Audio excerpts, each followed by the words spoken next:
और ये जो भी टॉपिक चल रहा है इसका ये लास्ट वीडियो होगा, इसके बाद इसका कोई वीडियो नहीं आएगा। तो जो मैं हक की बात कर रही थी ना, काफ़ी लोगों ने भी बोला कि आपकी बेटी का हक है, आपका भी है, तो वो मुझे नहीं चाहिए। क्योंकि कुछ लोगों ने बोला कि जो आप उनसे उनकी प्रॉपर्टी की बात कर रहे हो और वो जो लेना चाहते हो। पहली बात देखो, मैं एक चीज़ क्लियर कर दूं, जो भी मैं बोल रही थी वो मैं सिर्फ और सिर्फ उस पैसे की बोल रही थी जो मैंने कमाया था और खुद से जो मथुरा वाले घर में दिया था। बाकी मैंने उनकी कोई भी प्रॉपर्टी की कोई बात नहीं करी। रही बात मेरी बच्चियों के हक की, आज मुझे वो हक भी नहीं चाहिए, ना जो मैंने पैसा दिया वो भी नहीं चाहिए। और तो मुझे ऐसा पैसा बिल्कुल नहीं चाहिए जो मेरी इमेज पे दाग लगाए, या फिर जो भी मैं अपना हक मांग रही थी, अपनी बच्चियों का हक मांग रही थी, उसमें ये चीज़ कही जाए कि सपना तीसरी शादी कर लेगी। वो तो बेचारे माँ बाप हो गए, वो बेचारे हैं, बहुत अच्छे हैं। और मुझे सच में बोल रही हूँ, ये मेरी वीडियो लाइव है, रिकॉर्डेड है, सारी चीज़ें हैं। और भी जिसको भी रखनी है ये प्रूफ रख लेना कि मुझे जो मैंने खुद का पैसा दिया था, मैंने से कमा के अपनी बच्चों के लिए इकट्ठा किया, वो जो मैं घर ले रही थी, मुझे आज वो पैसा भी नहीं चाहिए। रही बात मेरी बेटियों के हक की, मुझे वो भी नहीं चाहिए। रही बात मेरे हक की कि मेरा हक है स्त्री धन, कुछ भी नहीं चाहिए। अगर इस मेरे पे वो मैं आज ले भी लूँ मैं, और उस पर ये दाग लगे कि इस वजह से कि शादी कर लेगी, तीसरी शादी कर लेगी, तीसरी, आप लोगों ने ऐसा गुणगान बना लिया है या उनको विश्वास नहीं है, तो भाई मुझे पता है और मैंने विश्वास भी सारी चीज़ों में दिलाया है। और मैं कोई भगवान नहीं हूँ, और वो मुझे पता है। अगर ऐसे पैसे से मेरे पे दाग भी लगता है ना, तो हाथ जोड़ती हूँ, मुझे ऐसा पैसा नहीं चाहिए, ना ही अपनी बच्चियों के लिए चाहिए। सपना अपने और अपने बच्चों के लिए हक की लड़ाई लड़ रही थी, लेकिन अचानक आज एक वीडियो डाल के उसने ऐसा कुछ भी करने से उसने मना कर दिया। ऐसा क्यों हुआ? क्या वो सचमुच में अपने बच्चों के लिए कोई अब चीज़ें नहीं चाहती, कोई हक नहीं चाहती, या फिर उसने ये कदम पीछे क्यों खींचे? कहीं इसके पीछे कोई साजिश है? कहीं इसके पीछे किसका दिमाग है? और क्या ये डरी हुई है? किसी ने इसको दबाव बनाया तब इसने ऐसा किया है? बात करेंगे इन सारे टॉपिक्स पर और इसकी सच्चाई सामने लेकर आएंगे। बने रहिए हमारे साथ। आज की चर्चा में आपका स्वागत है। जो लोग चैनल पर पहली बार आए हैं तो प्लीज़ सब्सक्राइब कर लें और बेल आइकन भी दबा दें, जिससे कि आने वाली वीडियो की इन्फॉर्मेशन आपको टाइम से मिल जाए। सपना ने पिछली जो वीडियो डाली थी उसके अंदर 2 वीडियो क्लिपिंग, एक वीडियो क्लिपिंग और एक कॉल रिकॉर्ड लगाया था। पहले कॉल रिकॉर्ड में वो अपनी चीज़ें मांगने की बात कर रही थी, उसमें अपने गहने और अपना जो प्लॉट था उसके पैसे, या फिर ये कहिए कि उसने यहाँ साफ साफ ये कह दिया था कि मुझे पैसे नहीं चाहिए, मुझे वो प्लॉट चाहिए। क्योंकि पहले आपने ये कहा था कि वो प्लॉट तू ले ले, फिर बाद में आप मुकर गए इस बात से। तो मेरे पास तो यहाँ पे कुछ भी नहीं है, आपके पास फिर भी रहने के लिए 2-2 3-3 मकान हैं, तो इसलिए वो वाला प्लॉट मेरे को चाहिए और आपके जो पैसे हैं मैं आपको वापस कर दूंगी। सपना ने पूरी ईमानदारी दिखाते हुए ये कहा कि भाई मेरा मेरे को दे दीजिए और आपका अपना जो मैं वापस कर दूंगी आपको। इसके अलावा उसने अपने गहनों की मांग की थी, जिसका टोटल डिनायल कर दिया था उन्होंने, यानी मना कर दिया था। जहां ये बात जो पॉजिटिव नोट से शुरू हुई थी कि मैं घर वापस आऊंगी, उसका जवाब जो पॉजिटिव नहीं आया था, उसमें जवाब में सिर्फ ये आया था क्यों आएगी। इससे लगा कि उनका स्टैंड आज भी वही का वही है, उसमें वो कोई परिवर्तन नहीं आया है। उसके बाद में उस सपना ने यह भी बताने की कोशिश करी कि कौन उनके पीछे है जो बेसिकली उनको ये सब चीज़ें सिखा रहा है, या ये कहिए कि राजनीति कर रहा है पीछे से, और उनको वो अच्छी तरह से जानती है। और यही बात आज के वीडियो में भी सपना ने कही कि मैं जानती हूँ कि वो कौन है, और अभी कुछ दिन बाद में जब वो मकान बन जाएगा, यानी कि मथुरा वाला प्लॉट बन जाएगा,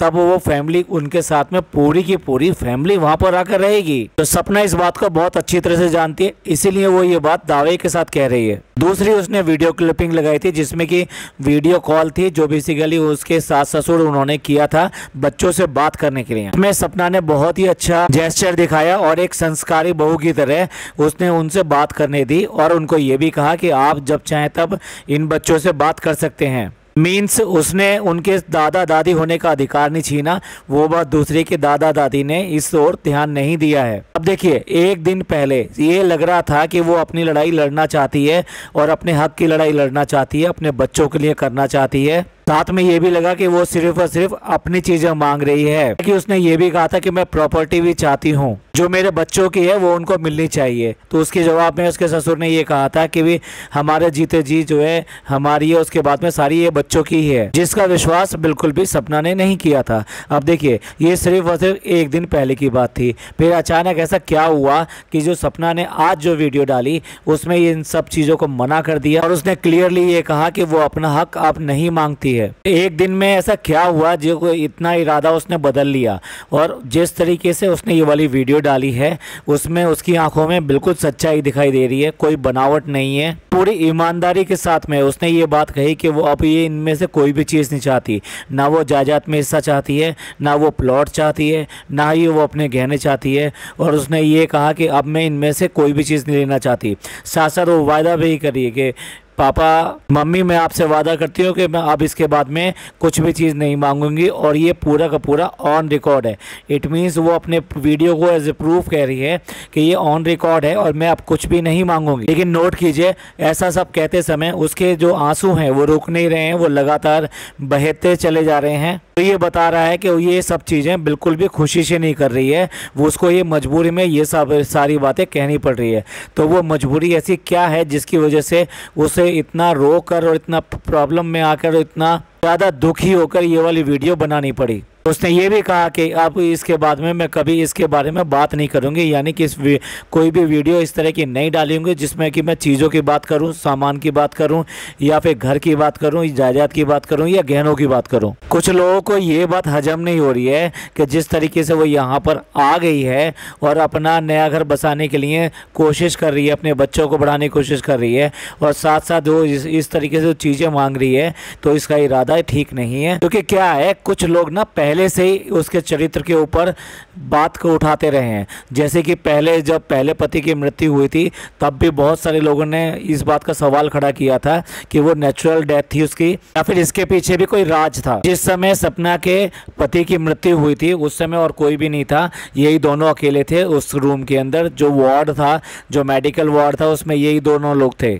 और इसके बाद भी जो दूसरी शादी हुई थी उसमें भी ये कहा गया कि भाई ये इन दोनों की मर्जी थी, यानी राजवीर और सपना दोनों ही ये चाहते थे और ये पहले से ही चाहते थे। देखिए ये सारी बातें बहुत ज़्यादा दुखद हैं और बहुत ज़्यादा परेशान करने वाली है, ख़ास तौर से एक औरत के लिए, एक स्त्री के लिए जिसने पहले एक पति खोया अपना और उसके बाद में दूसरा पति खोया। और ऐसे लोग हैं कि जो बिल्कुल चुप होने का नाम नहीं ले रहे हैं। अब उन्होंने एक और नई बंसी बजानी शुरू कर दी है, और बंसी का राग क्या है वो भी बताते हैं आपको। आज की डेट में वो सारे लोग ये कहना चाहते हैं कि सपना ने तीसरी शादी करनी है और उसकी ये भूमिका बना रही है और उसी के लिए ये सब चीज़ें इकट्ठा कर रही है। तब एक बार वो इन सब चीज़ों से निपट लेगी और सारी जायदाद और सब चीज़ें अपने हक में कर लेगी और अपने बच्चों के लिए, या ये कहिए अपने पास ले लेगी।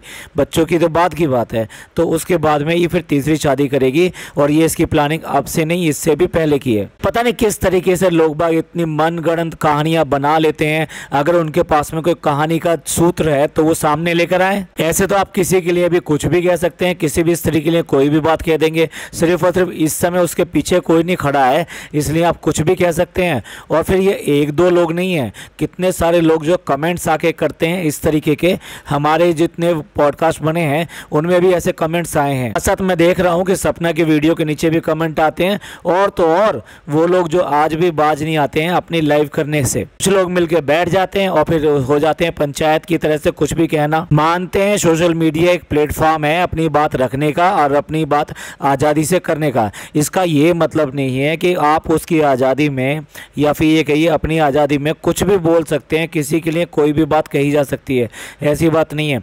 देश के अंदर कानून है और कानून के अंदर सब चीज़ें पर्याप्त तरीके से रखी गई हैं कि अगर कोई इस तरह का हरेसमेंट करता है या इस तरह की बातें करता है तो उनके खिलाफ काफ़ी हद तक केस किए जा सकते हैं। और जैसा कि आपने अभी देखा भी है, एक जो चैनल था जो आके वीडियो बनाता था और इस तरह की बातें बोलता था, अक्सर ये बोलता था कि उसके माँ बाप के बारे में तो कुछ सोचता ही नहीं है, उनका क्या हाल है, वो उनकी क्या बातें हैं, लेकिन कोई भी बात, कोई भी प्रूफ वो भी नहीं लेके आ सके थे। सिर्फ और सिर्फ धमकियाँ धमकियाँ धमकियाँ, और उसके खिलाफ अनर्गल मेंटल बातें करना। हाल क्या हुआ, जब उसके FIR हो गई और बहुत सारे लोगों ने उसको कमेंट करना शुरू कर दिया, उसके घर में फ़ोन आने शुरू हो गए, इंस्टा पे बहुत ज़्यादा बातें हुई, आखिरकार माफ़ी मांगनी पड़ी ना उनको भी, और उसके बाद में अब केस का भी सामना करना पड़ेगा। सपना की व्यूअरशिप कम नहीं है, वो इसलिए है क्योंकि वो सच्चे तरीके से अपने व्लॉग सारे डालती रहती थी और जो भी चीज़ें वो सामने से दिखाती थी। कभी भी उसने नेगेटिव बातें नहीं करी और ना ही नेगेटिव बातें दिखाने की कोशिश करी। सपना ने इन सब चीज़ों से परेशान होकर, बहुत ज़्यादा परेशान हो गया, क्योंकि आज की डेट में उसकी मानसिक स्थिति ठीक नहीं है और वो कितने मेंटल प्रेशर से गुजर रही है और कितने ट्रॉमा से गुजर रही है ये सोच भी नहीं सकते। उसकी ज़िंदगी में देखा जाए अच्छा कहने के लिए कुछ भी नहीं है। उसने जो भी कुछ है वो खोया ही खोया है, मतलब उसके पास में पाने वाली चीज़ें कम हैं, उससे भी ज़्यादा खोने वाली चीज़ें हैं। आज की डेट में अगर उसे कुछ करना है तो उसे खुद खड़ा होना पड़ेगा अपने लिए, और तभी उसकी चीज़ें अच्छी और बढ़िया हो पाएंगी। ऐसे में उसका ये फैसला कि कोई भी चीज़ वो नहीं मांगेगी और अब कोई भी अपना हक नहीं जताएगी, वो इसलिए है कि वो किसी भी हालत में एक सामान्य औरत की तरह अपने चरित्र पर दाग नहीं देखना चाहती कि लोग इसको ये कहें कि ये सब चीज़ें वो इसलिए कर रही है क्योंकि उसको तीसरी शादी करनी है। अब देखिए, इन लोगों का अपना पर्सनल मैटर है।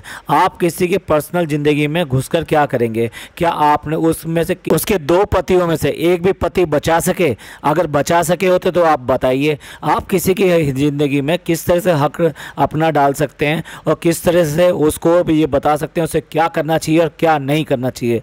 ये उसकी ज़िंदगी है, कानून उसको पूरी तरीके से हक देता है। और फिर उसकी उम्र देखिए, अगर उसको ज़रूरत है, अगर उसको लाइफ पार्टनर कभी इसको लगा कि नहीं उसको लाइफ पार्टनर कोई होना चाहिए, तो इसमें कौन सी ऐसी बुराई आ गई या कौन सा ऐसा दाग आ गया? यही बात अगर कोई जेंट्स होता तो उसके लिए वाजिब होती, या ये कहिए उसके लिए ये बात सब कुछ सही होती, तब कोई इतना उंगली उठाने वाला नहीं बनता। कि सपना ने अपने किसी भी वीडियो में या किसी भी अपने लाइव में किसी भी तरीके से किसी कम्युनिटी पे या कहीं पर भी इस बात का उल्लेख नहीं किया कि वो तीसरी शादी करना चाहती है। उसने कभी भी आज तक इस बात को एक्सेप्ट ही नहीं किया।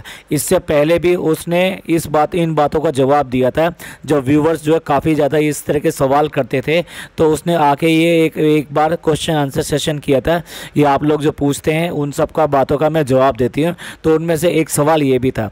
तब भी उसने यही कहा था कि नहीं, मेरे को तीसरी शादी नहीं करनी। रहा बात जायदाद का और इन सब का, तो वो बिल्कुल भी उसको लालच नहीं है पैसे का या किसी भी चीज़ का। लेकिन क्या है, ज़िंदगी इतनी बड़ी है, बच्चे इतने छोटे हैं और अभी उसको ज़िंदगी में उसके पास कुछ भी नहीं है उसके पास में ज़िंदगी के लिए, तो वो इन सब चीज़ों को मुहैया करने के लिए और इकट्ठा करने के लिए ही उन बच्चों के लिए हक मांग रही थी और अपना ही पैसा मांग रही थी। और वो उसने आज भी स्पष्ट किया, वो मैं सिर्फ और सिर्फ अपनी कमाई हुई चीज़ें और पैसा मांग रही हूँ। लेकिन लोगों को क्या है, दूसरे की ज़िंदगी में झांकने का इतना ज़्यादा शौक है और उनको ये नसीहतें देने का, उनको क्या करना चाहिए क्या नहीं करना चाहिए। भाई जो उसने किया नहीं है उसकी सज़ा तुम आज से देना शुरू करते हो, ये कौन सा तरीका हुआ? तो प्लीज़ बंद करिए उसकी पर्सनल लाइफ को डिस्टर्ब करना। आज की स्थिति उसकी ऐसी नहीं है कि वो इन सब चीज़ों को झेल सके और आपका जवाब दे सके। आप किस तरीके से आप किसी आदमी को इतना हद तक मजबूर कर देते हैं, इतने तनाव में ले आते हैं कि वो अपनी ज़िंदगी के लिए कुछ भी करने के लिए तैयार हो जाता है। इतना भी ज़्यादा किसी की ज़िंदगी में हक डालना, उसके बारे में बात करना, उसके फैसलों पर शक जाहिर करना और जो हुआ भी नहीं है उसके ऊपर अगेन उसको कोसना, उसको बुरा भला कहना, ये बिल्कुल भी ठीक बात नहीं है। आप तो थोड़ी सी 4 बातें कह के निकल लेते हैं, लेकिन दूसरे के बारे में सोचिए उसको कितना बुरा लगता है और उससे उसको कितना ज़्यादा मानसिक तनाव होता है। आज भी उसने सिर्फ और सिर्फ अपनी इज्जत की खातिर ये सब चीज़ें छोड़ना मंजूर किया। आप उसके बाद में आप खुश हैं? मतलब ये चीज़ अच्छी है कि वो कुछ भी नहीं मांग रही, कुछ भी नहीं करेगी, उसने शादी के लिए भी मना कर दिया। अब वो क्या हो गया, मतलब अब उसके बारे में अब क्या कहेंगे? भाई ये समाज पता नहीं कैसा है कि जो हर चीज़ पे उंगली उठाता है, और यही एक समाज था जिसने सीता की पवित्रता पे भी उंगली उठाई थी और उसको भी इसके लिए बहुत ज़्यादा पीड़ित होना पड़ा था। यहाँ तक कि मर्यादा पुरुषोत्तम जो थे उनको भी इसके लिए मजबूर होना पड़ा है उनकी परीक्षा लेने के लिए। भाई आप सब लोगों से निवेदन है कि आप कम से कम इस तरह की बातें ना करें। दूसरे की ज़िंदगी में इतना दखल देना ठीक नहीं है। इससे उसको कितना मेंटल टॉर्चर होता है, कितना मेंटल प्रेशर बढ़ता है, आप सोच भी नहीं सकते। इस उम्मीद में आगे सब कुछ अच्छा होगा। हम इस पॉडकास्ट को यहीं एंड करते हैं। ये पॉडकास्ट आपको अच्छा लगा हो तो प्लीज़ लाइक कीजिए, सब्सक्राइब कीजिए, शेयर कीजिए और आपका क्या विचार है प्लीज़ कमेंट जरूर कीजिएगा। थैंक यू, धन्यवाद, शुक्रिया।